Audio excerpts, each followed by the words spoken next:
सभी फैमिली के राम राम। हम पूजा मिश्रा अपने चैनल पर आप लोग का स्वागत करत हई, वेलकम करत हई। तो भैया दीदी आप लोग कैसे हैं कमेंट में ज़रूर बता जाए। आज हम आप लोग के बीच में नाच गीत लेके आई ही, बहुत अच्छा गीत है। आप लोग के जैसे भी लागे कमेंट बॉक्स में ज़रूर बताओ जाए और लाइक कमेंट शेयर करम न भूलत जाए। जय माता दी। पहिर के उमरिया बाट झूलनी गढ़ाई दा, पहिन के उमरिया बाट झूलनी गढ़ाई दा, झूलनी गढ़ाई दा हो झूलनी गढ़ाई दा, झूलनी गढ़ाई दा हो झूलनी गढ़ाई दा, पहिर के उमरिया बाट झूलनी गढ़ाई दा,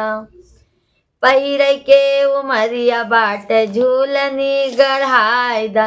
टीकवा लियाई दा राजा नाथिया लियाई दा, टीकवा लियाई दा राजा नाथिया लियाई दा, पहिर के उमरिया बाटी कुलिया लियाई दा, पहिर के उमरिया बाटी कुलिया लियाई दा, पहिर के उमरिया बाट झूलनी गढ़ाई दा, पहिर के उमरिया बाट झूलनी गढ़ाई दा, कंगना लियाई दा राजा मेहंदी लियाई दा, कंगना लियाई दा राजा मेहंदी लियाई दा, लगावे के उमरिया बाट मेहंदी लियाई दा, लगावे के उमरिया बाट मेहंदी लियाई दा, पहिर के उमरिया बाट झूलनी गढ़ाई दा, पहिन के उमरिया बाट झूलनी गढ़ाई दा, पायल लियाया राजा बिछुआ लियाया हो, पायल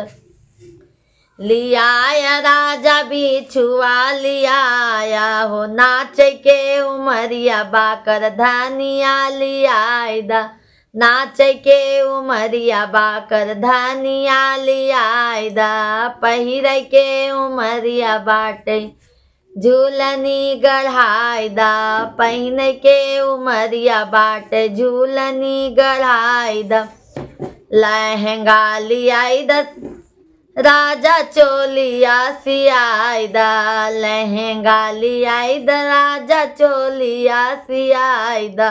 ओढ़ के चुनरिया बाट चुनरी मंगाई दा, ओढ़ के चुनरिया बाट